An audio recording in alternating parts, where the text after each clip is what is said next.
لا حول ولا قوة إلا بالله العلي العظيم. أعوذ بالله من الشيطان اللعين الرجيم. بسم الله الرحمن الرحيم. الحمد لله والصلاة والسلام على رسول الله وعلى آله آل الله، لا سيما بقية الله ولعنة الله على أعدائهم أعداء الله من يومنا هذا إلى لقاء الله. أما بعد فقد قال الله: من عمل صالحا من ذكر أو أنثى وهو مؤمن فلنحيينه حياة طيبة ولنجزينهم بأحسن ما كانوا يعملون. صلوات پڑھیں گے محمد.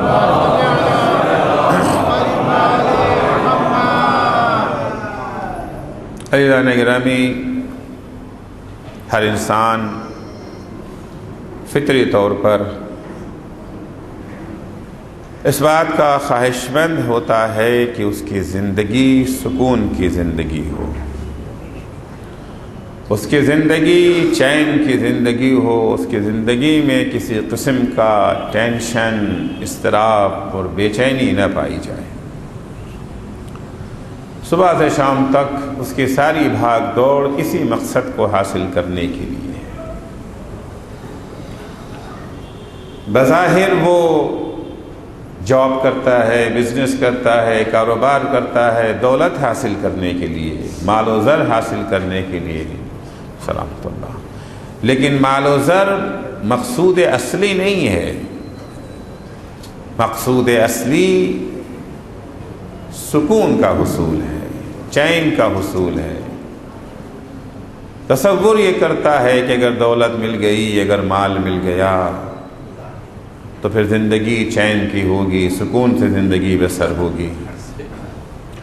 یہ اور بات ہے کہ جتنی دولت بڑھتی جاتی ہے اتنی ہی پریشانیاں بھی بڑھتی جاتی ہیں. خدا بند عالم نے انسان کی اس فطری خواہش کو پائے تکمیل تک پہنچانے کے لیے یگانہ نسخہ اسے دیا، اس کے علاوہ کوئی اور راستہ نہیں ہے. اگر سکون چاہیے، اگر اطمینان چاہیے، اگر ٹینشن فری زندگی چاہتے ہیں تو ایک ہی راستہ ہے، وہ ہے ایمان کے سائے میں عمل صالح. من عمل صالحا من ذکر او انثی، جو کوئی بھی، چاہے وہ مرد ہو یا عورت، جو کوئی بھی ایمان کے سائے میں عمل صالح بجا لائے گا، ہم اس کی زندگی کو طیب زندگی، ٹینشن فری زندگی بنا دیں گے. وَلَنَجْزِيَنَّهُمْ بِأَحْسَنِ مَا كَانُوا يَعْمَلُونَ، اور جو کچھ انہوں نے عمل کیا ہے اس سے کہیں بہتر انہیں ہم جزا عطا کریں گے.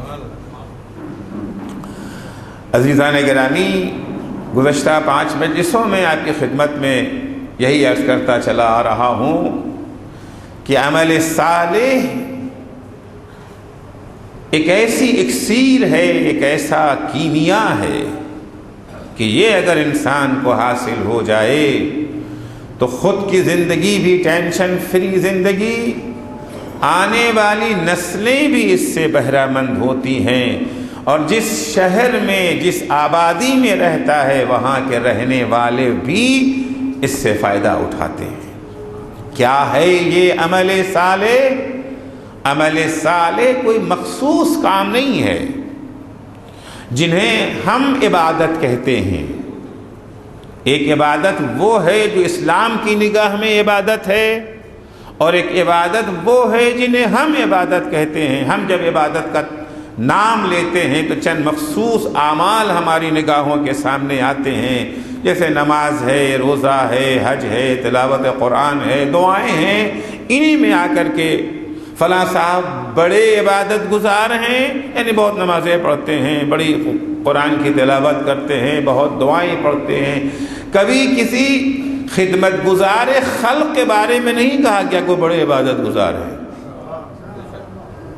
کیونکہ ہمارے یہاں جو تصور ہے عبادت کا، جبکہ عبادت ہر اس عمل کا نام ہے جو رضائے خدا کے لیے انجام دیا جائے۔ ہر وہ عمل جو قربتاً اللہ انجام پا جائے وہ عبادت ہے۔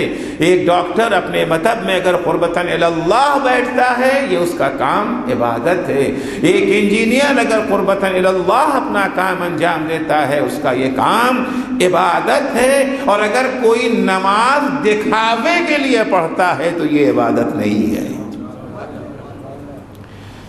اسی طریقے سے عمل صالح کسی مخصوص عبادت کا نام نہیں ہے۔ ہر وہ عمل جس میں 3 خصوصیت پائی جائے۔ پہلی خصوصیت جو خوشنودی خدا کے لیے انجام پائے عمل، رضائے خدا کے لیے جو کام انجام پائے، خدا کو خوش کرنے کے لیے جو عمل انجام پائے، وہ عمل صالح۔ البتہ خدا کی خوشنودی کی کیا علامتیں ہیں وہ عرض کر چکا ہوں، دہرانا مقصود نہیں ہے۔ کیسے پہچانے کہ خدا ہم سے راضی ہے وہ معراج کی حدیث بیان کر چکا۔ دوسری شرط جو عمل صالح کے لیے ہے وہ یہ ہے کہ عمل خدا کی خوشنودی کے لیے بھی انجام پائے، اور عمل ایسا عمل ہے جو لائق ثواب ہو۔ ممکن ہے کہ انسان کوئی کام خدا کی خوشنودی کے لیے تو انجام دے رہا ہے، لیکن وہ کام لائق ثواب اور اجر نہیں ہے۔ دیکھیے انسان اپنے اعمال کے سلسلے میں مختلف قسم کے ہیں۔ کچھ وہ لوگ ہیں جو اپنی ایکٹیویٹیز میں خدا کو نگاہ میں رکھتے ہی نہیں ہیں، ان کی ساری کوشش کا مقصد قبلہ اعمال روٹی کپڑا اور مکان، سب کچھ دنیا کے رفاہ کے لیے ہے، فائدہ حاصل کرنے کے لیے ہے۔ عمل کیوں انجام دے رہے ہیں؟ تاکہ تھوڑے پیسے مل جائیں، تاکہ تھوڑا سا کھانا اچھا کھا سکیں، تاکہ مکان اچھا بن سکے، تاکہ کپڑا بہتر پہن سکیں، تاکہ گاڑی اچھی خرید سکیں۔ پوری زندگی کا مرکز اور محور مادیات ہے، اس کے سوا کچھ نہیں۔ ان کی نگاہ میں خدا ہے ہی نہیں۔ زندگی کا ایک مقصد زیادہ سے زیادہ مادی طور کے اوپر اپنے کو خوشحال بنا لینا۔ کچھ لوگ یہ ہوتے ہیں، کچھ لوگ وہ ہوتے نہیں۔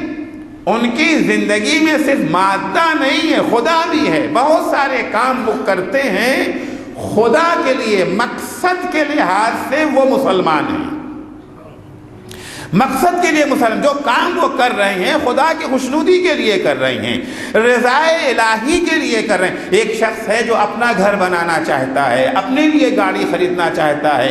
کچھ وہ ہوتے ہیں عمل انجام دے رہے ہیں، ایکٹیو ہیں، کاہے کے لیے مسجد بنانا چاہتے ہیں، امام باڑہ بنانا چاہتے ہیں، اسکول قائم کرنا چاہتے ہیں، کوئی خیراتی ادارہ قائم کرنا چاہتے ہیں۔ ان کا مقصد اپنا کچھ نہیں ہے، واقعاً فی سبیل اللہ رضائے خدا کے لیے کام کر رہے ہیں۔ مقصد ان کا خدا کو خوش کرنا ہے۔ البتہ ہر مقصد کے لیے کچھ وسائل کی ضرورت پڑتی ہے۔ آپ کوئی بھی کام انجام دینا چاہیں اس کام کے لیے کچھ وسائل کی ضرورت ہے۔ مثال کے طور پر میں یہاں آیا تبلیغ دین کے لیے آیا، خدا کا پیغام پہنچانا چاہتا ہوں، خدا کو خوش کرنے کے لیے۔ انشاءاللہ مقصد پاک، مقصد خدا کو راضی کرنا، رضائے خدا، لیکن یہ مقصد تک پہنچنے کے لیے کچھ وسائل کی ضرورت ہے نا، کچھ حدیثیں چاہیے، کچھ قرآن کی آیات چاہیے، کچھ واقعات چاہیے، کچھ طرز ادا چاہیے. یہ سارے چیزیں کیا ہیں؟ وسائل ہے نا. بغیر وسیلے کے کوئی کام انجام نہیں پاتا. کچھ وہ ہوتے ہیں جن کا مقصد تو پاک ہوتا ہے، مقصد خدا ہے، مقصد رسول ہے، مقصد اہل بیت ہے، لیکن وسیلہ جو استعمال کرتے ہیں، وسیلہ کبھی حلال ہوتا ہے اور وسیلہ کبھی حرام ہوتا ہے. یہ پاک مقصد، یہ اچھا مقصد کبھی حلال طریقے سے حاصل ہو جاتا ہے اور کبھی اس مقصد کو حرام طریقے سے حاصل کیا جاتا ہے. فرض کیجئے اگر میں اپنے لیے گھر بنانا چاہتا ہوں، دولت اکٹھا کرنا چاہتا ہوں، لوگوں کی چاپلوسی کروں، جا کے جھوٹ بولوں، دھوکہ دوں، تو ہر شخص اسے برا سمجھتا ہے. کتنا پست آدمی ہے کہ چاپلوسی کر رہا ہے 4 پیسوں کے لیے، کتنا ذلیل آدمی ہے کہ 4 پیسوں کے لیے لوگوں کو دھوکہ دے رہا ہے، کتنا بدبخت ہے یہ انسان کی ایک اچھی گاڑی خریدنے کے لیے ان کے سر پہ ٹوپی، ان کے سر پہ ٹوپی. سب برا کہیں گے نا، یہ تو ہو گیا ذاتی فائدے کے لیے. نہیں، ہمارا مقصد ذاتی فائدہ نہیں ہے، ہمیں مسجد بنانا ہے، پاک مقصد ہے، نیک مقصد ہے. ظاہر سے بات ہے مسجد کے لیے پیسہ چاہیے. ان صاحب کے دروازے پہ جا رہے ہیں، ان صاحب کے دروازے پہ جا رہے ہیں، ان کی چاپلوسی کر رہے ہیں، ان کی چاپلوسی کر رہے ہیں، زمین آسمان کا خلابہ ایک کیے جا رہے ہیں. کبھی کبھی جھوٹے خواب بھی گڑھ لیتے ہیں. ارے صاحب کیا کہنا، آپ نواب صاحب، سیٹھ صاحب، فلاں صاحب، آج رات میں خواب دیکھا کہ آپ تو جنت میں ٹہل رہے تھے. اگر ذاتی مقاصد کے لیے ہم یہ کام کریں تو ہر آدمی اسے برا سمجھتا ہے، لیکن اگر یہ اچھے مقصد کے لیے، پاک مقصد ہے، مسجد بنانا چاہ رہے ہیں، یتیموں کے لیے یتیم خانہ قائم کرنا چاہ رہے ہیں، مگر چاہیے اس کے لیے پیسہ چاہیے ہمیں. آیا پیسہ ہر قیمت پہ حاصل کرنا ہے یا نہیں؟ اگر مقصد پاک ہے تو وسیلہ بھی پاک ہونا چاہیے. اگر کبھی کبھی یہ پاک مقصد خود جو ہے بت بن جاتا ہے، ادارے بت بن جاتے ہیں، مدرسے بت بن جاتے ہیں، مسجدیں خود بت بن جاتی ہے. بنانا مسجدیں حلال طریقے سے بنے یا حرام طریقے سے،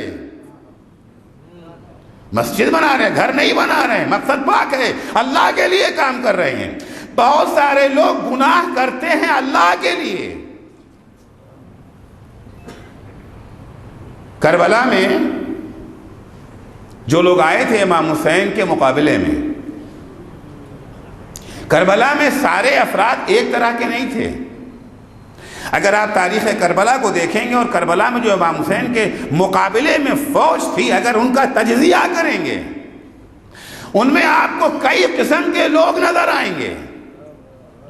کچھ وہ تھے جنہیں یہ جو ہے مسلمان کہنا تو دور کی بات، انسان بھی نہیں کہا جا سکتا. وحشی درندے تھے، جیسے شمر، جیسے ہرملہ، کہ خود امام حسین نے شمر کے بارے میں کہا تھا انما انتا بہیما، تو تو جانور ہے، جانور، انسان نہیں ہے. لیکن کچھ اسی فوج میں وہ افراد تھے، فَرَزْدَقْ بِقَوْلِ قُلُوبُهُمْ مَعَكَ وَسُيُوفُهُمْ عَلَيْكَ، دل آپ کے ساتھ ہیں، تلواریں آپ کے خلاف ہیں. دل میں امام حسین کے لیے جگہ تھی. یزید کو جو ہے برا سمجھتے تھے، امام حسین کو اچھا سمجھتے تھے. اب میں لفظ جو ہے محبت تو نہیں استعمال کروں گا ان کے لیے، کیونکہ محبت کا معنی کل عرض کر چکا ہوں. محبت تو نہیں کہوں گا، نرم گوشہ تھا امام حسین کے لیے. امام حسین کو اچھا سمجھتے تھے. اچھا سمجھنا اور محبت کرنا دونوں میں فرق ہے. کبھی کبھی اشتباہ یہی ہو جاتا ہے، ہم ہر ایک کو محب اہل بیت کہہ دیتے ہیں. کسی نے 4 شعر اہل بیت کی تعریف میں کہہ دیا، ہم نے دے دیا سرٹیفکیٹ محب اہل بیت. اہل بیت کو پسند کرنا اور ہے، اہل بیت سے محبت کرنا اور ہے. جہاں محبت ہوگی وہاں فقط قصیدہ خوانی نہیں ہے، قصیدہ خوانی کے ساتھ اطاعت بھی پائی جائے گی۔ صلوات پڑھیں گے محمد و آل محمد پر۔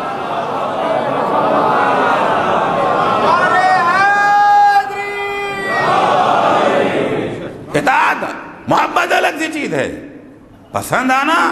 تاج محل ہمیں اچھا لگتا ہے، تاج محل کی شیعہ تھوڑی ہے، شیعہ ہونا اور چیز ہے، اور اچھا لگنا قصیدہ پڑھ دینا۔ تاج محل کی تعریف تو کرتے ہیں، تاج محل کے شیعہ نہیں ہیں۔ گلاب کے پھول کی تعریف کرتے ہیں، ہمارے لان میں لگا ہو یا دشمن کے باغ میں، جہاں کہیں بھی ہو گلاب کے پھول کی تعریف کرتے ہیں، گلاب کے پھول کے شیعہ نہیں ہیں۔ شیعہ تعریف تو کرتا ہی ہے، تعریف کے ساتھ ساتھ اتباع کرتا ہے۔ الشیعہ من شایا علیٰ، شیعہ وہ ہے جو علی کے نقش قدم پہ چلے۔ امام اور ماموم کا ایک رشتہ ہوتا ہے، امام اور ماموم کا ایک رشتہ ہوتا ہے۔ تعریف کر دینا اور ہے، امام ماننا اور ہے، فضائل پڑھ دینا اور ہے، قصائد پڑھ دینا اور ہے، نعرے لگا دینا اور ہے، امام ماننا اور ہے۔ میں نہیں کہہ رہا ہوں، الحمدللہ اپنی طرف سے کبھی کوئی بات کہتا ہی نہیں۔ جو بات بھی کہتا ہوں یا قرآن کی آیت بیان کرتا ہوں یا معصومین کا ارشاد، اپنا کچھ بھی نہیں ہے، نہ خطابت ہے نہ کمال ہے، کچھ بھی نہیں، جو کچھ ہے انہی کا بیان کر دیتا ہوں۔ مولا کائنات نے جب اپنے گورنر عثمان بن حنیف کو خط لکھا، عثمان بن حنیف گورنر بنا کے جب بھیجا ہے مولا نے انہیں، تو شہر کے دارالخلافہ کے بڑے بڑے تاجروں نے ان کو پارٹی دی۔ ہوتا ہے ہمیشہ جب کوئی نیا وزیر نیا منسٹر آتا ہے تو پارٹیاں تو، اور معلوم ہے پارٹی کون لوگ دیتے ہیں اور کیوں دیتے ہیں، یہ بھی معلوم ہے، کیوں بھی معلوم ہے کیوں دیتے ہیں۔ پارٹی دی گئی انہیں، اور ظاہر سے بات ہے کہ وہاں کے اوپر غریبوں کا کوئی گزر بسر نہیں ہوتا ہے۔ اسلام دعوتوں میں جانے سے منع نہیں کرتا، دعوت جائیے ضرور جائیے، بلکہ مومن کی دعوت کو قبول کرنا یہ جو ہے مستحب ہے، اور اتنا بڑا مستحب ہے کہ اگر دعوت مومن کو قبول کرنے کے لیے یہ جو ہے مستحب بھی روزہ بھی قربان کرنا پڑے تو قربان کر دو، کیونکہ مومن کا بہت بڑا درجہ ہے نا، بہت بڑا مقام ہے مومن کا۔ ہم مومن کی عظمتوں سے یعنی اپنی عظمتوں سے واقف نہیں ہیں، اگر ہم مومن ہیں، ہمارے مومن کی اہمیت نہیں ہے، مومن کا بڑا مقام ہے خدا کی نگاہ میں۔ چھٹے امام جعفر صادق علیہ السلام حج کے لیے تشریف لے گئے ہیں، وہاں عالم یہ ہے کہ سارا مجمع کعبے کی طرف ٹوٹا پڑ رہا ہے۔ آج بھی ہوتا ہے، حاجی کا سب سے بڑا فخر کیا ہوتا ہے؟ جب آ کر کے بیان کرتا ہے داستان، اپنے مفاخر بیان کرتا ہے، اتنی مرتبہ کعبے تک میرا ہاتھ پہنچا، اتنی دفعہ میں نے کعبے کو جو ہے بوسہ دیا ہے نا۔ کل بھی فخر تھا، آج بھی فخر، اور ہے بھی فخر کی چیز۔ امام کھڑے دیکھ رہے ہیں، مجمع ٹوٹ رہا ہے کعبے کی طرف۔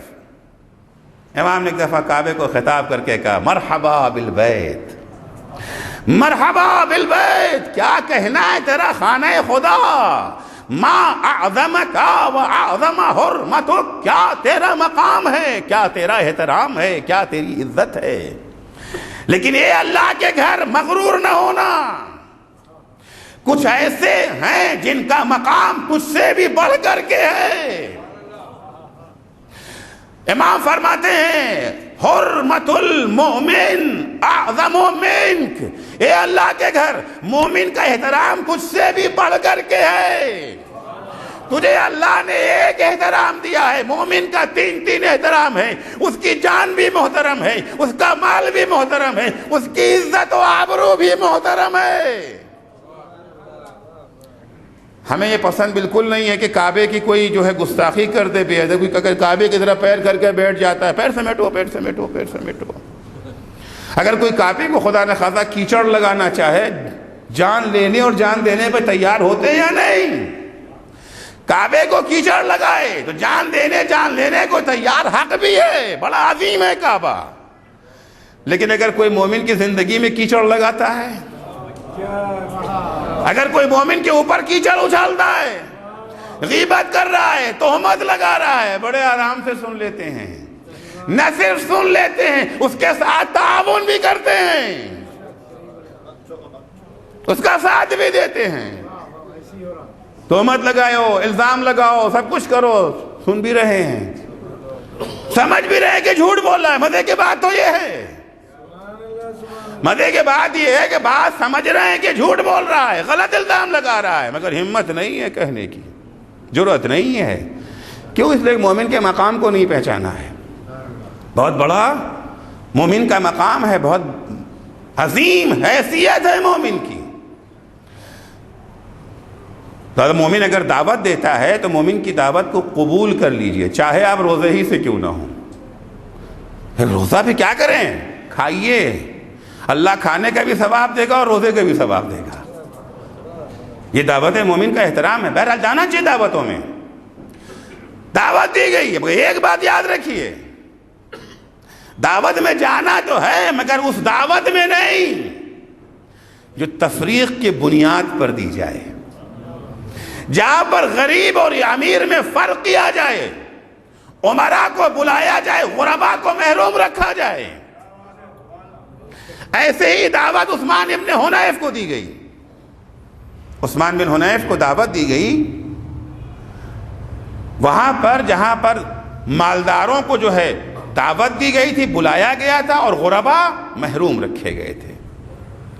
پیٹ بھروں کو جو ہے دعوت دی گئی تھی اور بھوکھوں کو دور رکھا گیا تھا۔ مولا کو خبر ہو گئی، علی کی حکومت ہے نا، علی کی حکومت ہے، چھوٹی چھوٹی باتوں پر بھی توجہ ہے علی کی۔ فوراً اپنے گورنر کو خط لکھا، ما ظننت انکا تجیب دعوت قوم۔ عثمان بن حنیف تم علی کے گورنر ہو، تم علی کے شیعہ ہو، ہمیں تم سے یہ امید نہ تھی کہ تم ان لوگوں کی دعوت کو قبول کرو گے کہ اغنیاؤہم مدعو وفقراؤہم مجفو، جہاں پر دولت مندوں کو دعوت دی گئی ہے اور غریبوں کو دعوت سے دور رکھا گیا ہے۔ ہمیں تم سے یہ امید نہیں تھی۔ علی کی حکومت ہے نا۔ مولا کے زمانے میں ایک صاحب کے ہاں شادی تھی، ان کے بیٹے کی شادی تھی، آئے مولا کے پاس کہ قبلہ مولا آج میرے بیٹے کا ولیمہ ہے، آپ تشریف لائیے۔ ہاں آئیں گے، کون کون آ رہا ہے؟ پوچھ لیا، ہم لوگ پوچھتے ہیں نا اکثر، اور ظاہر سے بات وہی جواب جو ہم لوگ دیتے ہیں وہی جواب انہوں نے بھی دیا۔ عام طور سے ہم لوگ جواب کیا دیتے ہیں؟ فلاں کمشنر صاحب، فلاں منسٹر صاحب، فلاں سیٹھ صاحب، فلاں نواب صاحب، فلاں جاگیردار صاحب۔ کبھی غریبوں کا نام تو جو نہیں آ رہے ہیں ان کا نام بھی لے لیتے ہیں، کیونکہ ہم سمجھتے ہیں کہ ہماری شان دعوت کی کب بڑھے گی؟ جب اغنیاء آئیں، بڑے لوگ آئیں گے۔ فقراء آ جائیں تو وہ تو دعوت کسی کام ہی کی نہیں ہے۔ اس نے بھی البتہ اس نے واقعیت بیان کی، جتنے بڑے نام تھے سب لے لیے۔ مولا نے پوچھا اور یہ غریب غربا فقراء؟ کہنے لگے ان کی دعوت کل ہے، آج پیسے والوں کی، کل غریبوں کی۔ تو مولا نے کہا پھر میں کل آ جاؤں گا۔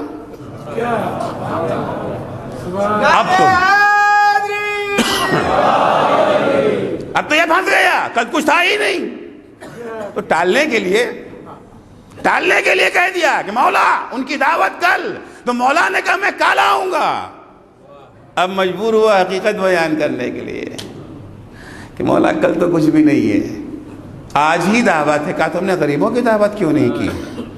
کہا مولا وجہ یہ ہے کہ ہمارا اٹھنا بیٹھنا ہائی سوسائٹیز میں ہے، ہم تو ان لوگوں کو پہچانتے ہی نہیں ہیں، جانتے ہی نہیں، ان کے ساتھ تو ہمارا اٹھنا بیٹھنا ہی نہیں ہے، تعلقات روابط نہیں، کس کو دعوت دیں گے؟ ہم تو جانتے ہی نہیں۔ مولا نے کہا تم انہیں دعوت دو، ہم تو جانتے ہیں انہیں، ہمارا تو ان کے ساتھ اٹھنا بیٹھنا ہے، تم انہیں دعوت دو، ہم انہیں لے کر کے آئیں گے۔ یہ اسلامی کلچر ہے، یہ ہے اسلام، یہ ہے علی کی تعلیمات۔ یہی سکھانے کے لیے مولا آئے ہیں، یہی بتانے کے لیے علی آئے ہیں۔ اب بولا مولا کا گورنر وہی کام کر رہا ہے۔ عثمان بن حنیف ہمیں تم سے یہ امید نہیں تھی، کہ تجیبوا دعوت قوم، تم ان لوگوں کی دعوت قبول کرو گے کہ اغنیاؤہم مدعو وفقراؤہم مشفوع۔ اے مالک، میں تمہارا امام ہوں نا، تو مجھے امام مانتے ہو، پتہ ہے کہ معموم کسے کہتے ہیں اور امام کسے کہتے ہیں۔ امام اور معموم کا رشتہ ہے، ہم بھی کہتے ہیں نا ہمارے امام 12 ہیں، پہلے امام حضرت علی اور آخری امام حضرت حجت عجل اللہ تعالی فرجہ الشریف۔ جب یہ کلمہ زبان سے ادا کرتے ہیں، جس کا معنی و مفہوم کیا ہوتا ہے؟ کما کا سنو عثمان بن حنیف، الا وَإِنَّا لِكُلِّ مَعْمُومٍ إِمَامٌ يَقْتَدِي بِهِ وَيَسْتَضِيُّ بِنُورِ عِلْمِهِ۔ امام اور معموم کا رشتہ کیا ہے؟ قصیدہ پڑھنا، نعرے لگا دینا، یہ رشتہ ہے؟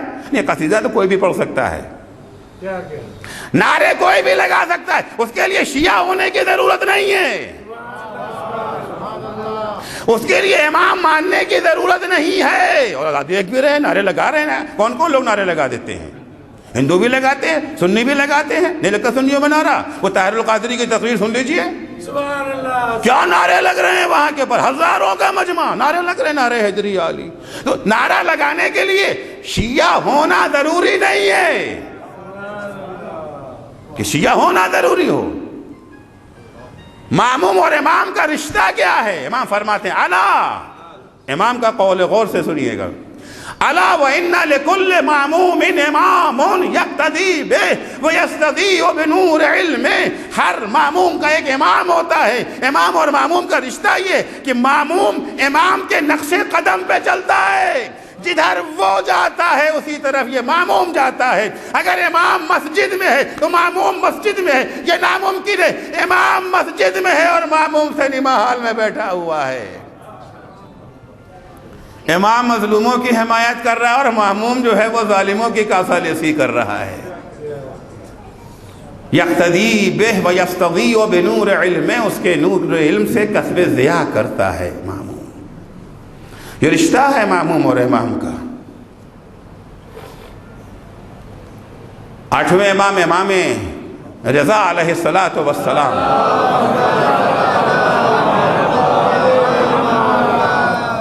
جب ولی عہد بن کر کے خراسان تشریف لے گئے ہیں، خراسان جب پہنچے ہیں تو خراسان میں کچھ افراد وہ تھے جو اپنے کو شیعہ علی کہتے تھے۔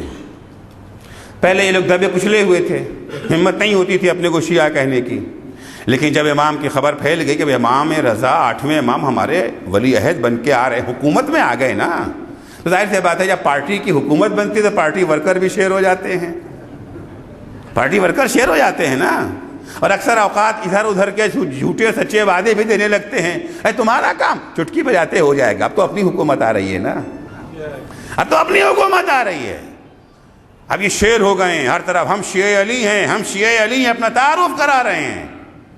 امام آ گئے خراسان، آ گئے تو گئے امام کے جو ہے بیت الشرف میں گئے اور کہلایا کہ ہم شیعہ علی ہیں، ملنا چاہتے ہیں۔ امام نے ملنے سے انکار کر دیا۔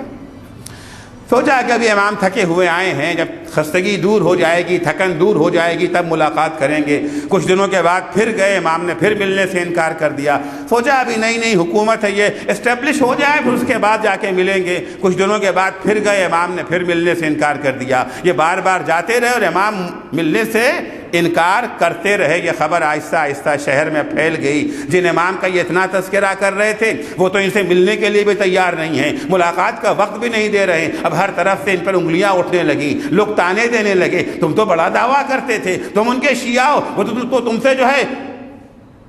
سے جو ہے آپ ملنے کو بھی تیار نہیں ہیں۔ حالات یہ ہو گئے کہ اب شہر میں رہنے کے قابل نہیں رہ گئے تھے، شہر میں رہنے کے قابل بھی نہیں رہ گئے۔ شہر چھوڑنے پر مجبور ہو گئے کہ اچھا چھوڑ لیں، شہر سے جانے سے پہلے امام کو اطلاع تو کر دیں، بتا تو دیں کہ ہم جا رہے ہیں۔ بیت الشرف پہ گئے، امام کو خبر دی، امام نے اب کی اندرون خانہ بلا لیا کہ آ جاؤ۔ گھر میں آئے، انہوں نے سلام کیا، امام نے منہ پھیر لیا، منہ پھیر لیا، امام کے قدموں پہ گر گئے، رونے لگے، مولا آخر ہم سے ایسی کون سی خطا ہو گئی ہے کہ اتنی بے رخی، آپ کی اس بے رخی کی وجہ سے اب ہم شہر میں رہنے کے لائق نہیں ہیں، کسی کو منہ دکھانے کے لائق نہیں، آخر ہم شیعہ علی ہیں۔ بس یہ سننا تھا کہ ایک دفعہ امام کا لہجہ بدلا، کہنے لگے ویحکم، وائے ہو تم پر، خبردار یہ لفظ اپنی زبان پہ مت لانا۔ شیعتہ انما شیعتہ الحسن والحسین وسلمان وابی ذر وعمار ومقداد ومحمد ابن ابی بکر الذین لم یرکبوا شیئا من فنون زواجرہ ولم یخالفوا شیئا من اوامرہ۔ خبردار اپنے کو شیعہ مت کہنا۔ علی کے شیعہ حسن تھے، علی کے شیعہ حسین تھے، علی کے شیعہ سلمان تھے، علی کے شیعہ ابو ذر تھے، علی کے شیعہ مالک اشتر تھے، علی کے شیعہ عمار یاسر تھے، علی کے شیعہ مقداد تھے، علی کے شیعہ محمد ابن ابی بکر تھے۔ کیا خصوصیت ہے ان لوگوں میں کہ یہ شیعہ تھے اور ہم نہیں ہیں؟ کیا نام کی بنا پر ہے؟ خاندان کی بنا پر ہے؟ امام نے صفات بیان کیے، الذین لم یرکبوا شیئا من فنون زواجر، علی نے جس چیز سے انہیں منع کر دیا کبھی یہ اس کے قریب نہیں گئے، جس چیز کا علی نے حکم دے دیا کبھی اس حکم کی نافرمانی نہیں کی۔ ایک تم ہو زبان سے کہتے ہو ہم شیعہ علی ہیں، علی کہتے ہیں کھڑے ہو جاؤ تو تم بیٹھ جاتے ہو، کہتے ہیں بیٹھ جاؤ تو تم کھڑے ہو جاتے ہو، جس چیز سے کہتے ہیں دور رہو تم اس سے قریب ہو جاتے ہو، جس چیز سے کہتے ہیں قریب ہو جاؤ تم اس سے دور ہو جاتے ہو۔ علی تمہیں مسجد میں بلاتے ہیں تم سینما ہال میں چلے جاتے ہو، علی تمہیں غیبت سے روکتے ہیں، علی تمہیں تہمت لگانے سے روکتے ہیں، علی تمہیں مال حرام کھانے سے کہتے ہیں، علی تمہیں بے حجابی سے روکتے ہیں، علی تمہیں نامحرم پر نگاہ ڈالنے سے روکتے ہیں۔ جن چیزوں سے علی روکتے ہیں انہی کاموں کو تم انجام دیتے ہو، کہتے ہو شیعہ مت کو بولو ہمیں علی اچھے لگتے ہیں، بولو ہمیں علی اچھے لگتے ہیں۔ اچھا لگنا اور ہے، شیعہ ہونا اور ہے، امام ماننا اور ہے، قابل تعریف ماننا اور ہے۔ تو کربلا میں کچھ ایسے افراد تھے، لفظ محبت نہیں استعمال کروں گا، شیعہ جیسا یہ جو ہے مقدس لفظ نہیں استعمال کروں گا، وہ تھے جن کے دل میں امام حسین کے لیے نرم گوشہ تھا۔ قلوبہم معک وسیوفہم علیک۔ جب فرزدق سے ملاقات امام حسین کی ہوئی تھی کوفے کے راستے میں، امام نے پوچھا تھا کوفے کے حالات کیا ہیں، تو انہوں نے کیا کہا؟ یہی کہا تھا نا، قلوبہم معک وسیوفہم علیک، دل آپ کے ساتھ ہیں، تلواریں آپ کے خلاف ہیں۔ دل سے امام حسین کو اچھا سمجھتے تھے، نواسے رسول سمجھتے تھے، امام حسین کی کردار میں انہیں کوئی کھوٹ نظر نہیں آتا تھا، یزید کو بہت برا سمجھتے تھے، مگر کربلا میں آئے تھے۔ کاہے کے لیے آئے تھے؟ دو چیزیں ان کو لے کر کے آئی تھی کربلا، ایک لالچ، ایک خوف۔ کچھ لوگوں کو لالچ دلایا تھا ابن زیاد نے، اگر کربلا جاؤ گے یہ منصب ملے گا، یہ دولت ملے گی، یہ فلاں ملے گی، کچھ نقد دے چکا تھا، کچھ دینے کا۔ عمر سعد کاہے کے لیے آیا تھا؟ عمر سعد ہم سے آپ سے بہتر امام حسین کو پہچانتا تھا۔ جس وقت ابن زیاد نے پیشکش کی ہے، سب سے پہلے ابن زیاد نے کیا کہا تھا؟ ہاں تمہارا دماغ خراب ہو گیا ہے، میں کربلا جاؤں گا، میں اپنے ہاتھ کو خون حسین میں آلودہ کروں گا، اتنا بڑا گناہ انجام دوں گا۔ جانتے ہو حسین کون ہے؟ عظمت حسین کا قصیدہ پڑھ رہا ہے، گناہ کی سنگینی کو بیان کر رہا ہے۔ کون چیز اسے کربلا لے کر کے آئی؟ پھر ملک رے کا لالچ، ملک رے کا لالچ۔ اس نے کہا میں تو رے جا رہا ہوں۔ ابن زیاد نے کہا پہلے کربلا پھر رے، فرمان نامہ لے کے رکھ لیا۔ کہا اچھا مجھے سوچنے کی مہلت دے دو۔ عمر سعد کا بیٹا کہتا ہے میرا بابا رات بھر گھر میں ٹہلتا رہا، رات بھر گھر میں ٹہلتا رہا۔ اترک الرے والرے منیتی، یہ شعر پڑھتا رہا۔ اترک الرے والرے منیتی ام ارجع بقتل الحسین مخذولا۔ میرے سامنے دو راستہ ہے. ایک راستہ تو یہ ہے کہ کربلا نہ جاؤں اور رے کی حکومت سے دستبردار ہو جاؤں. دوسرا راستہ یہ ہے کہ کربلا جاؤں رے کی حکومت کے لیے اور زندگی بھر کے لیے لعنت کا طوق اپنے گلے میں ڈال لوں. جانتا ہے کہ قتل حسین میں شریک ہونا یعنی لعنت کا طوق قیامت تک خود بیان کر رہا ہے. اترک الرے، کیا میں رے چھوڑ دوں؟ والرے منیتی، رے تو میرا ڈریم ہے، میرا خواب ہے. اپنے خواب کو پورا کروں، اسے کیسے چھوڑ دوں؟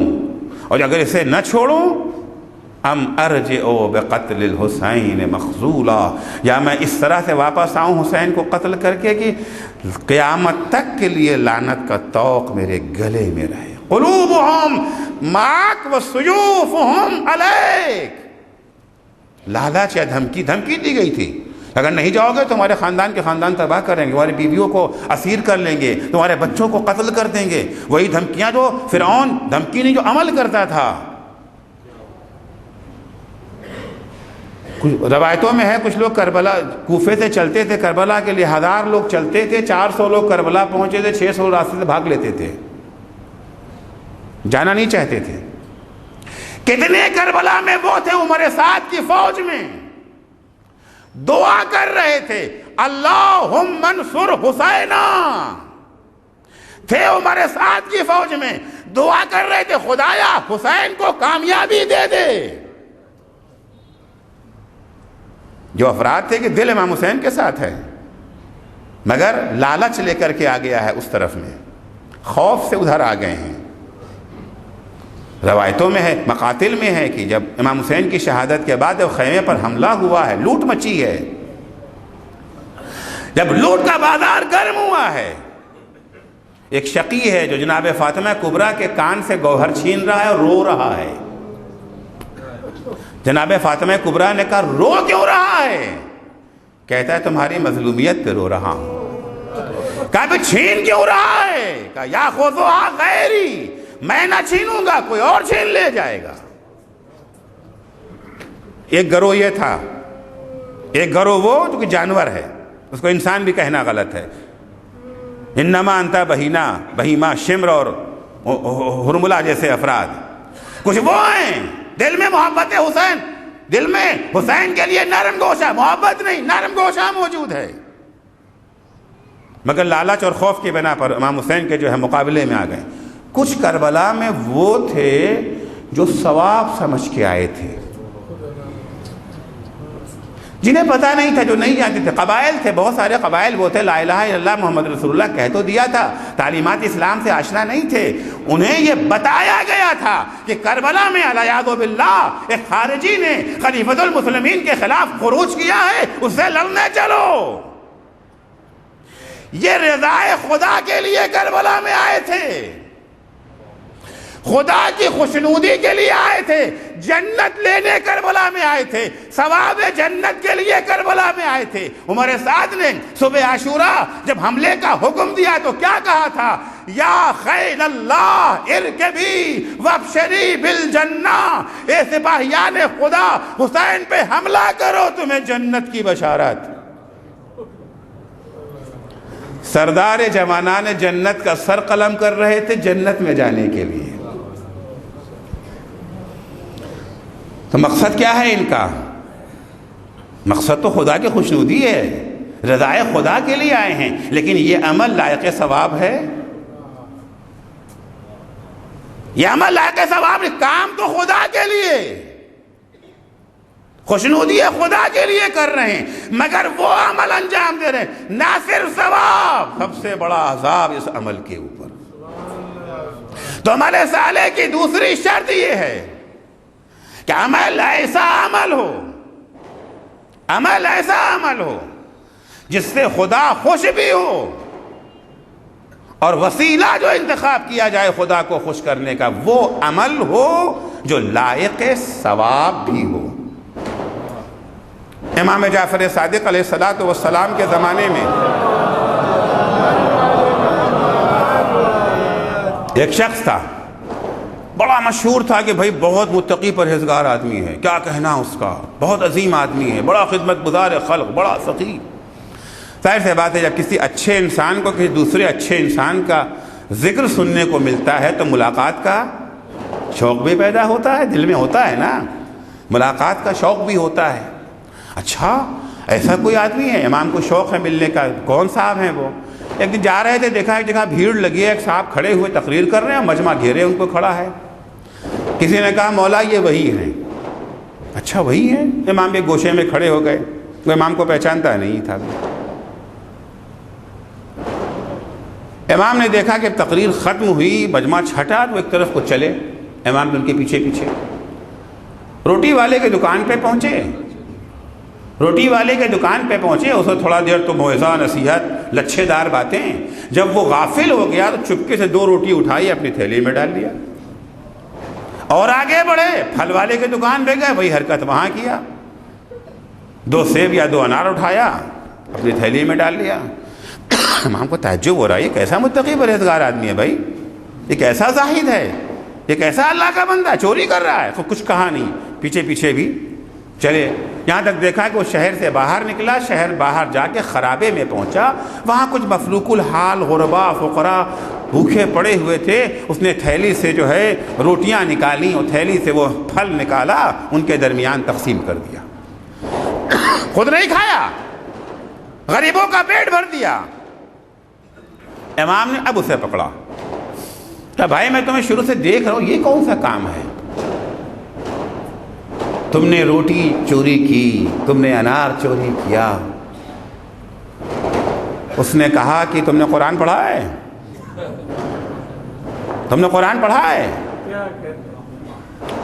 اب دیکھیے کتنی ستم ظریف، کیا گزرتی ہوگی اس وقت ان کے دل پر۔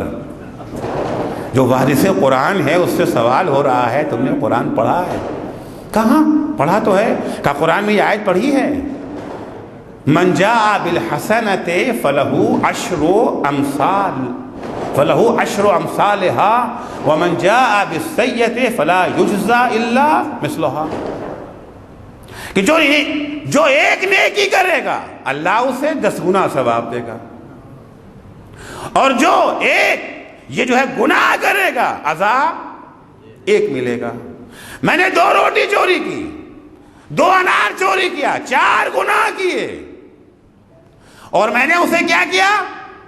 غریبوں میں بانٹ دیا۔ غریبوں میں بانٹ دینا نیک عمل، چوری کرنا گناہ، 4 گناہ، اور جو چاروں کو بانٹا تو 40 ثواب۔ اب 40 میں سے 4 نکال دو، 36 ثواب تو باقی بچے۔ امام نے فرمایا تو نے قرآن تو پڑھا مگر اندھیرے میں پڑھا ہے، قرآن تو نے اندھیرے میں پڑھا ہے، اگر نور محمد و آل محمد کی روشنی میں پڑھا ہوتا تو یہ گمراہی نہ ہوتی۔ تو نے حساب تو اچھا لگایا مگر غلط حساب لگایا۔ من جاء بالحسنۃ فلہ عشر امثالہا، جو ایک نیک کام کرتا ہے اسے 10 ثواب ملتا ہے، مگر ثواب عمل پہ نہیں ملتا، عمل مقبول پہ ثواب ملتا ہے۔ جو عمل قبول ہو جائے اس پہ ثواب ملتا ہے، اور اللہ چوروں کے عمل کو قبول نہیں کرتا ہے۔ انما یتقبل اللہ من المتقین، اللہ پرہیزگاروں کے عمل کو قبول کرتا ہے۔ 1 انار دے کے تمہیں 10 ثواب اس وقت ملے گا جب اپنی جیب سے انار کو خرید کر کے بانٹا ہو، اپنے قوت بازو سے حاصل کیے ہوئے پیسے سے اگر خیرات کیا ہو۔ چوری کے مال پہ خدا ثواب نہیں دیتا ہے۔ نہ صرف یہ کہ تمہیں کچھ ثواب نہ ملا، تم نے 4 گناہ نہیں کیا ہے، تم نے 8 گناہ کیا ہے۔ جب تم نے چوری کیا 4 گناہ، چوری کرنے کے بعد اس میں ناجائز تصرف کیا، جو بانٹ دیا، یہ نہ صرف یہ کہ ثواب نہیں ہے بلکہ یہ بھی گناہ ہے۔ رابن ہوڈزم اسلام میں نہیں ہے، رابن ہوڈزم اسلام میں نہیں ہے۔ اس میں اگر کار خیر کرنا ہے، غریبوں کی مدد کرنا ہے تو تقوی کی بنیاد پہ کرنا، وسیلہ بھی جائز ہونا چاہیے، مقصد بھی جائز ہونا چاہیے۔ ایک صلوات پڑھیں گے محمد و آل محمد پر۔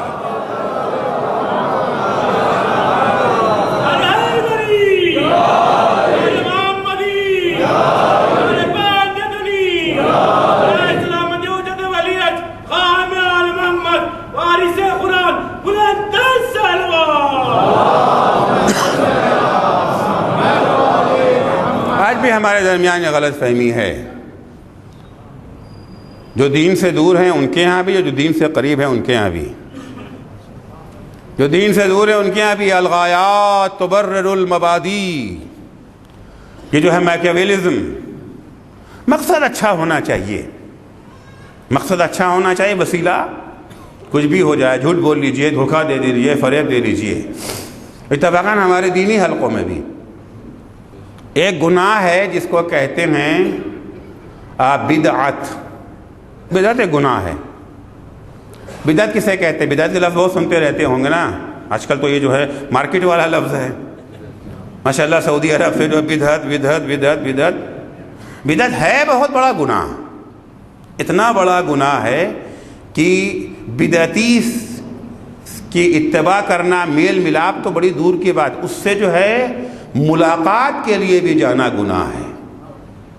من زار مبدعا فقد خرب الدین، حدیث ہے.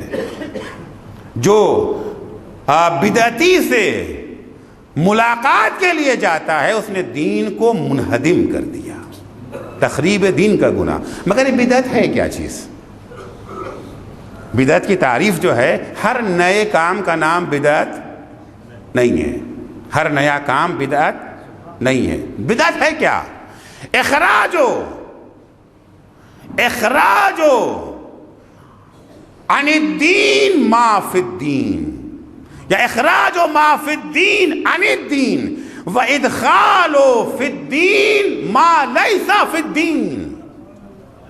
جو چیز دین میں نہیں ہے اسے دین بنا دینا بدعت، جو دین میں ہے اسے دین سے خارج کر دینا بدعت. بدعت کیا ہے؟ دین میں جو چیز ہے اسے دین سے خارج کر دینا کہ جی اب یہ آؤٹ آف فیشن ہو گئی، یہ چیز زمانہ بدل گیا ہے، اب اس کو نکال دے دین سے. سزائیں اسلام کے بعد کے زمانے کے لیے نہیں ہے، قصاص کا قانون آج کے لیے نہیں ہے، روشن خیال ہو گئے ہیں. نکال دینا یہ کیا ہے؟ بدعت. اچھا جو نہیں ہے اسے دین میں شامل کر دینا. اپنے رسم و رواج ہیں، سب سے بعد ہر قوم کے کچھ اپنے رسم و رواج ہوتے ہیں، ٹریڈیشن کچھ ہوتے ہیں. اسلام رسم و رواج کا مخالف نہیں ہے، دو شرطوں کے ساتھ. پہلی شرط، وہ رسم و رواج خود دین سے نہ ٹکراتا ہو، خود وہ کوئی حرام کام نہ ہو. ہمارے یہاں شادی بیاہ میں بہت ساری رسمیں ایسی ہیں جو دین کے خلاف ہیں، مگر رسم ہے، اس رسم کو اسلام نہیں مانتا. اور دوسری شرط یہ ہے کہ رسم کو رسم رہنے دو، دین نہ بنا دو اسے. رسم کو رسم رہنے دو، دین نہ بولو یہ ہماری رسم ہے، کوئی حرج نہیں ہے. منافی دین نہیں ہے، اس کو دین بھی نہ بناؤ، لیکن اگر رسم کو دین بنا دیا یہ ہے بدعت. اگر رسم دین بن گئی، رسم رکھیے مگر کہہ کے رکھیے کہ یہ رسم ہے، دین نہیں ہے. رسم کے لیے کوئی معقولیت تو شرط نہیں نہ ہے. ہر قوم میں رسمیں ہوتی ہیں، ایک سے کہہ مکانہ رسمیں ہوتی ہیں، کرتے رہیے، کوئی بات نہیں. اگر کوئی اعتراض کرے گا تو آپ پہ کرے گا، دین پہ نہیں کرے گا. اور جب آپ اپنی رسموں کو دین بنا دیں گے تو دین زیر سوال چلا جائے گا. آپ رکھیے اپنی رسموں کو، رسم و رواج کا مخالف نہیں اسلام، مگر دو شرطیں. اولاً رسم مخالف دین نہ ہو، ثانیاً رسم کو دین نہ بنائیں. ٹریڈیشن کو ٹریڈیشن رہنے دیں، ریلیجن نہ بنائیں. ریلیجن اور ہے، ٹریڈیشن اور ہے. دین وہ ہے جو خدا نے بھیجا. یاد رکھیں، دین نبی بھی نہیں بناتا، دین امام بھی نہیں بناتا، دین خدا بھیجتا ہے، پیغمبر لاتا ہے، امام پھیلاتا ہے. صلوات پڑھیں گے محمد و آل محمد پر.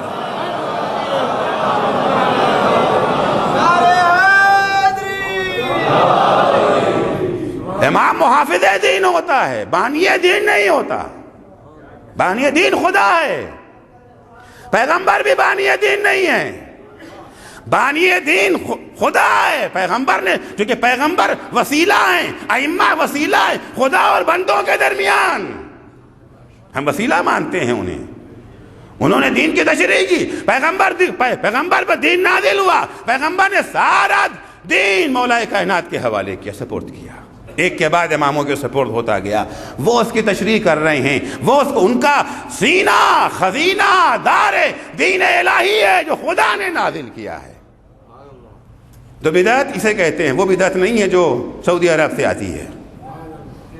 ادخال فی الدین ما لیس فی الدین، جو دین میں نہیں ہے اسے دین میں داخل کر دینا، وَإِخْرَاجُ عَنِ الدِّينِ مَا فِي الدِّينِ، جو دین میں ہے اسے دین سے خارج کر دینا۔ بعد بڑے جیالے تھے، ایک ہی عمل میں دو دو بدعتیں، ایک عمل میں دو دو بدعتیں، حی علی خیر العمل کو نکال دیا، الصلاۃ خیر من النوم کو داخل کر دیا،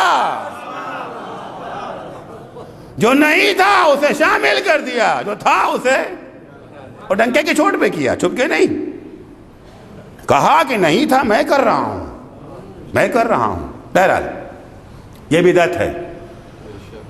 بدعتی کے خلاف ہر مومن کی ذمہ داری ہے جنگ کرنا۔ حدیث ہے باہتوہم، شیخ انصاری نے مقاصد میں بھی یہ روایت نقل کی ہے، باہتوہم، جب کبھی یہ جو ہے بدعتی کو دیکھو تو باہتوہم۔ اب یہ باہتوہم کا معنی کیا ہے؟ باہتوہم اس کا روٹ ہے بہت، اور بہت کے دو معنی ہیں۔ ایک معنی کیا ہے؟ لاجواب بنا دینا، مبہوت بنا دینا، اور ایک معنی ہے تہمت لگا دینا۔ باہتوہم کا ایک معنی بہتان، تہمت، اور ایک معنی لاجواب بنا دینا۔ الم تری الی الذی حاج ابراہیم ربہ، الم تری الی الذی حاج ابراہیم فی ربہ ان آتاہ اللہ الملک، کیا تم نے اس شخص کو نہیں دیکھا جو ابراہیم سے کٹ حجتی کر رہا تھا، بحث کر رہا تھا پروردگار کے بارے میں، اس بنیاد پر کہ اللہ نے اسے حکومت دے دی تھی؟ حکومت کیا مل گئی کہ اتنا مغرور ہو گیا کہ اب خدا ہی کو بھول گیا، جس نے دیا تھا اسے ہی بھول گیا۔ تو اسے سمجھانے کے لیے، ہدایت کرنے کے لیے جناب ابراہیم نے کیا کہا؟ اذ قال ابراہیم ربی الذی یحیی و یمیت، ابراہیم نے کہا تو کیسے پروردگار؟ کہتا انا ربکم الاعلی، میں رب ہوں، اللہ نہیں۔ ابراہیم نے کہا تو کیسے ہو سکتا ہے؟ رب تو وہ ہے جو زندہ بھی کرتا ہے اور مارتا بھی ہے۔ اچھا دیکھیے، بعض دفعہ جاہلوں کے درمیان استدلال پیش کرنا بڑا مشکل ہو جاتا ہے۔ مرزا قمی بہت بڑے اصولی عالم ہیں، بہت بڑے، قوانین الاصول ان کی بڑی عظیم کتاب ہے، قوانین الاصول، جو حوزہ علمیہ میں پڑھائی جاتی تھی، البتہ اتنی مشکل تھی کہ اب اس کو ہٹا دیا گیا، اس کا آسان کتاب لا دی گئی، قوانین الاصول۔ جب مرزا قمی پڑھ لکھ کے نجف سے پلٹ کے آئے، اپنے گاؤں میں گئے، وہاں ایک جاہل رہتا تھا جس کی حکومت چلتی تھی، سب اسی کو پیر مانتے تھے، سب اسی کو پیشوا مانتے تھے۔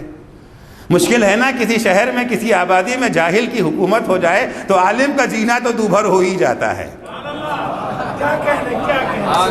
عالم کا جینا دوبھر ہو ہی جاتا ہے اگر کسی علاقے میں جاہل کی حکومت ہو جائے، اور عالم کی شکل ہی دیکھتے جاہل بے چین ہو جاتا ہے، چاہے وہ عالم اس کے خلاف کچھ نہ کرنا چاہے، اس کا وجود ہی خطرہ بن جاتا ہے، سازشیں شروع ہو جاتی ہیں، سازشیں شروع۔ اب وہ جاہل کہتا ہے میں ان سے زیادہ قابل ہوں، مرزا قمی سے بڑا عالم میں ہوں۔ اچھا ٹھیک ہے، تو امتحان ہوگا، اچھا امتحان کون لے گا؟ اب دیکھیے کتنی مشکل معاملہ ہے، امتحان لیں گے جاہل، یہی امتحان لیں گے۔ اچھا چلو، اس جاہل نے کہا مرزا قمی سے، ان سے کہو لکھیں سانپ، فارسی میں لکھیں مار۔ انہوں نے بیچارے بڑا خوش خط لکھا زمین پر، میم الف رے مار۔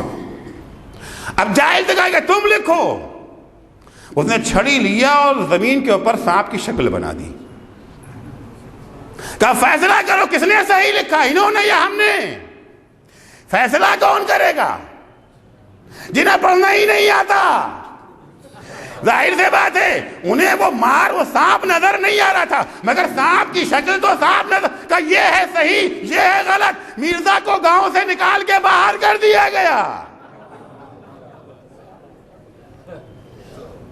گاؤں سے نکال کے انہیں باہر کر دیا گیا۔ جاہلوں کے سامنے نمرود سے مقابلہ ہو رہا ہے جناب ابراہیم کا، ثابت کرنا ہے کہ یہ پروردگار نہیں، پروردگار اللہ ہے۔ جناب ابراہیم نے کہا اللہ وہ ہے جو زندہ کرتا ہے مارتا ہے۔ یہ تو کام میں بھی کرتا ہوں، یہ کون سا بڑی بات ہے، میں بھی کرتا ہوں۔ کہا وہ کیسے؟ ایک شخص جسے پھانسی کی سزا ہو چکی تھی کہا جا تجھے معاف کر دیا، اور ایک بے گناہ جو کھڑا تھا اس کا لے کر کے سر اڑا دیا کہ میں بھی زندہ کرتا ہوں میں بھی مارتا ہوں۔ اب اس کے بعد جناب ابراہیم نے وہ دلیل دیں کہ لاجواب ہو جائے، کیونکہ نبی خدا تو کبھی ہارتا نہیں نہ ہے، اس کے پاس سارے اسلحے موجود ہیں۔ فی الامیین میں آتا ہے، جاہلوں میں آتا ہے، مگر کامیاب تبلیغ کر کے جاتا ہے۔ جناب ابراہیم نے کہا جب یہ کہہ چکے قال ابراہیم فإن اللہ یاتی بالشمس من المشرق فأت بہا من المغرب۔ سن، اللہ وہ ہے جو سورج کو مشرق سے اگاتا ہے، اگر تو بھی خدا ہے تو مشرق کے بجائے مغرب سے سورج کو نکال دے۔ فَبُهِتَ الَّذِي كَفَرَ، یہ وہ موقع تھا کہ کافر نمرود جو ہے لاجواب ہو گیا۔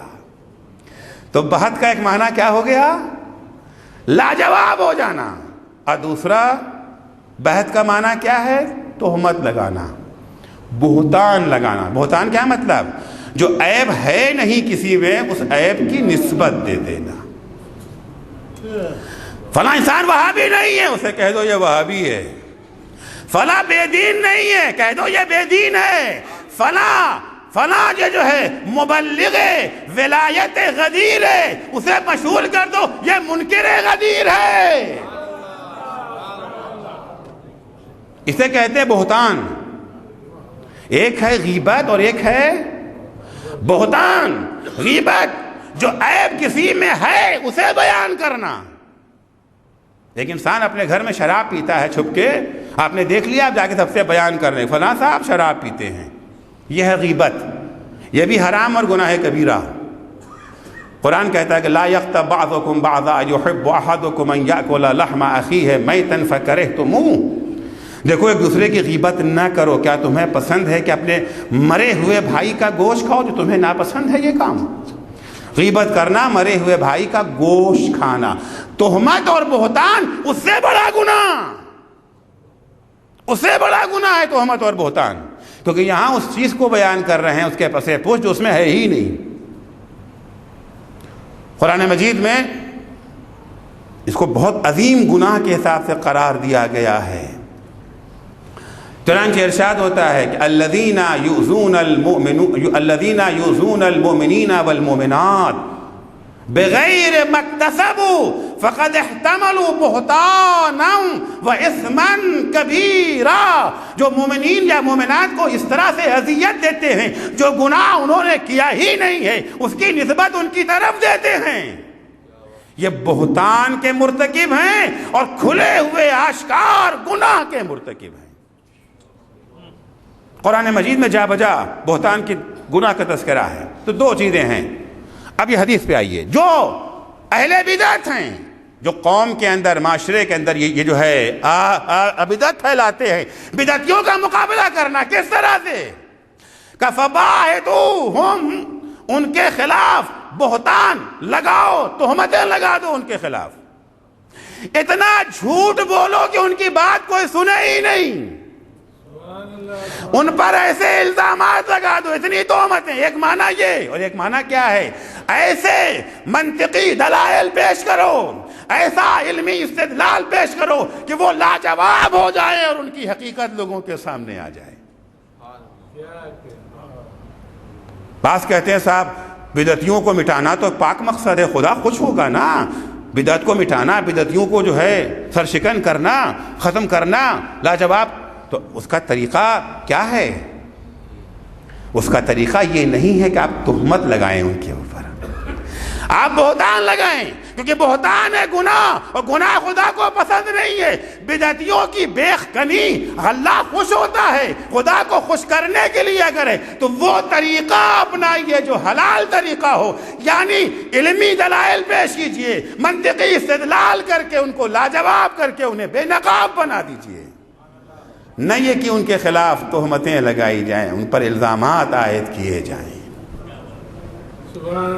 تاریخ میں بہت سارے ایسے نمونے ملتے ہیں، وقت نہیں رہ گیا، بھئی ایک قصہ بیان کر کے میں اپنی مجلس کو تمام کرتا ہوں کہ جہاں پر پاک مقصد کے لیے غلط وسیلہ استعمال کیا گیا۔ مشہور روایت ہے، واقعہ ہے، بہرحال نوجوانوں کے ذہنوں کو تازہ کرنے کے لیے مشہور محدث جو حدیثیں سنے بغیر پیغمبر سے حدیثیں نقل کیا کرتے تھے۔ کمال تو جب ہی ہے نا، سن کے نقل کیا تو کون سا کمال ہے، سنے بغیر نقل کر دیا جو کمال ہے۔ یعنی حضرت ابو ہریرہ خلافت ثانیہ میں گورنر تھے، مکے کے گورنر ہیں۔ ایک بزنس مین، اس کو یہ خیال ہوا کہ اگر اس وقت مکے میں کچھ پیاز کی شارٹیج لگ رہی ہے، اگر ہم پیاز امپورٹ کر لیتے ہیں تو اچھا فائدہ ہوگا۔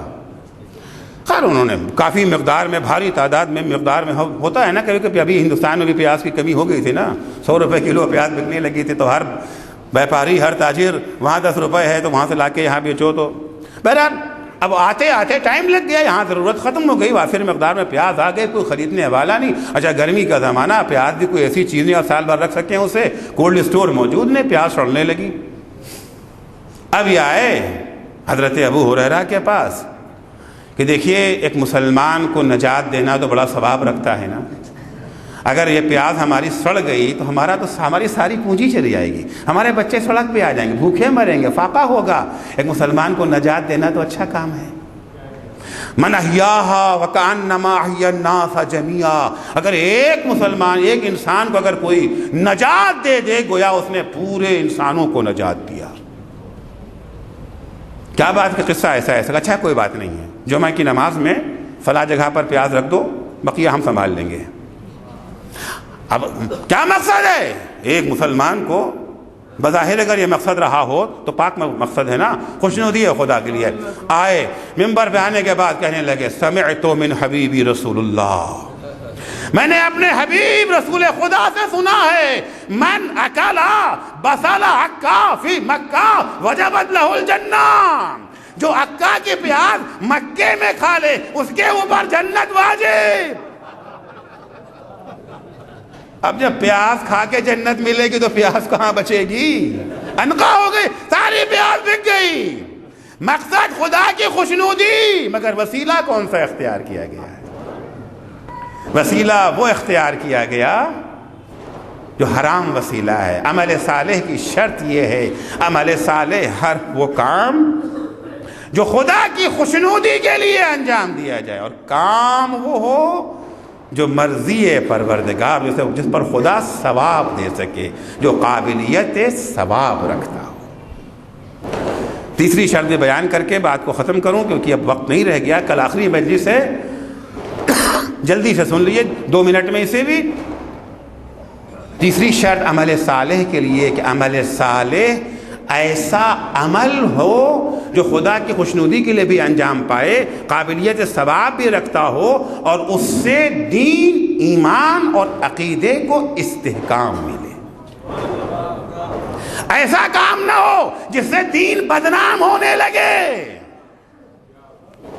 چاہے خدا کی خوشنودی کے لیے انجام دے رہے ہیں۔ بہت سارے کام ایسے ہوتے ہیں خدا کی خوشنودی کے لیے ہے، لیکن اس عمل کو انجام دینے سے دین کا ایک مکروہ چہرہ سامنے آنے لگتا ہے، دین بدنام ہونے لگتا ہے۔ عمل صالح کی خاصیت یہی ہے، قرآن اٹھا کے دیکھیں، الیہ یصعد الکلم الطیب والعمل الصالح یرفعہ۔ اچھے عقیدے، دین اور ایمان کی خاصیت یہ ہے کہ وہ پروردگار کی طرف اوپر جاتا ہے، اور عمل صالح اسے اور اوپر لے جاتا ہے۔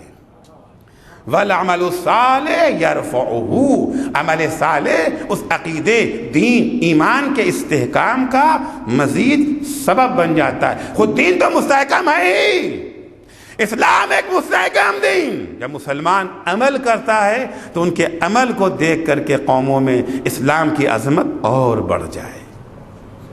یہ عمل صالح، یہ تینوں شرطیں اگر دیکھنا ہے تو کربلا کا میدان ہے۔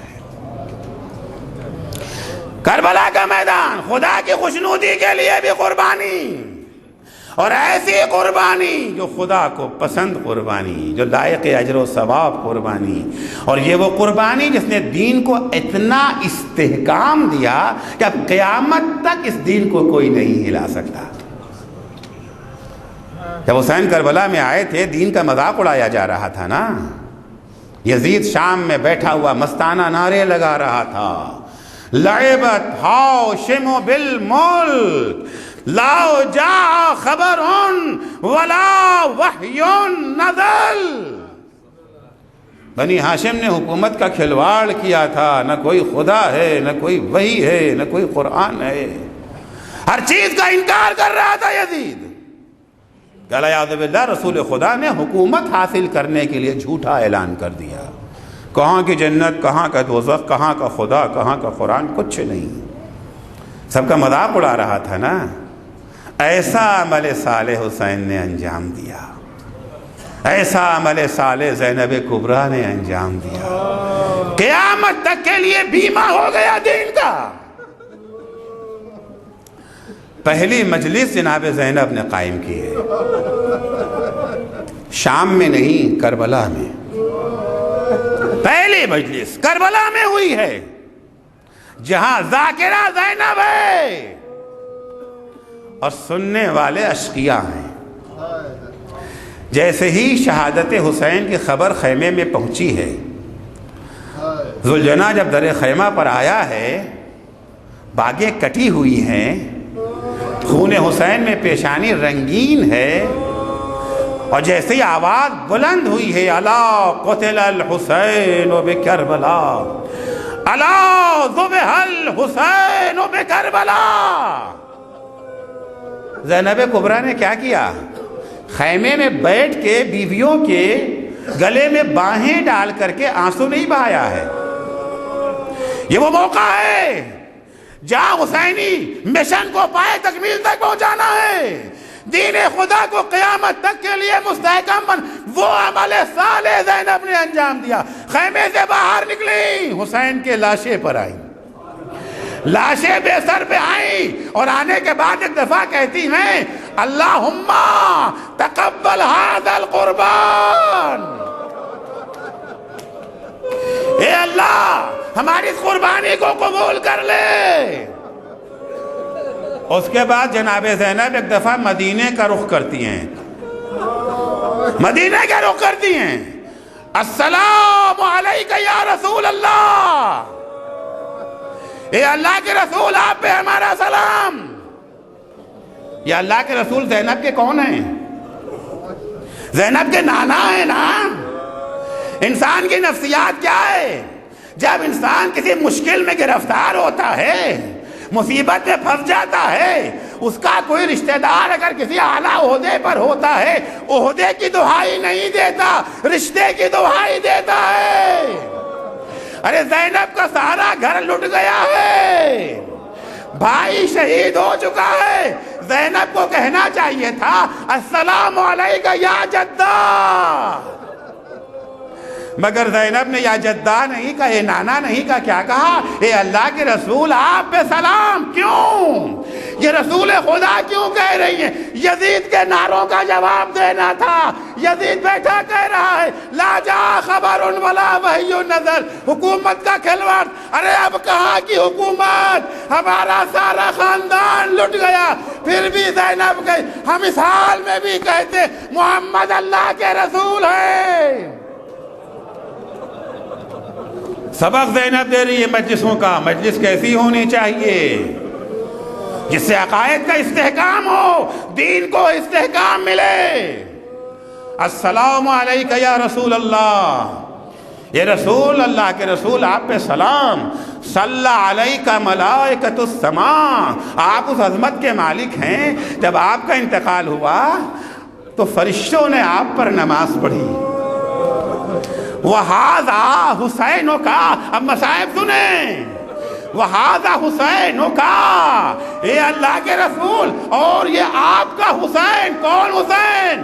نانا کا نواسا حسین نہیں، رسالت کا حسین۔ وَهَذَا حسینوں کا مُرَمَّلٌ بِالدِّمَاء، ذرا اپنے حسین کو تو دیکھیے، یہ اپنے خون میں غلطہ ہے، مقتول اعضاء، اس کے بدن کے ٹکڑے ٹکڑے کر دیے گئے ہیں، مسلوب العمامۃ والرداء، ارے غسل و کفن تو دور کی بات ہے، بدن کے کپڑے بھی اتار لیے گئے ہیں۔ اس کے بعد جناب زینب خطاب کرتی ہیں، نہیں اللہ کے رسول، آپ کے حسین کو غسل بھی ملا ہے، آپ کے حسین کو کفن بھی ملا ہے، مگر اس کا غسل بھی انوکھا ہے، اس کا کفن بھی انوکھا ہے۔ سب کو غسل پانی سے دیا جاتا ہے، مگر آپ کے حسین کو غسلہ الدم الجاری من وریدہ، رگے گردن سے بہنے والے خون نے غسل دیا ہے۔ وَكَفَّنَهُ الرَّمَلُ السَّاقِي عَلَيْهِ، ارے سب کو کپڑے کا کفن دیا جاتا ہے، مگر حسین کو زمین کربلا سے اڑنے والی ریت نے کفن دیا ہے۔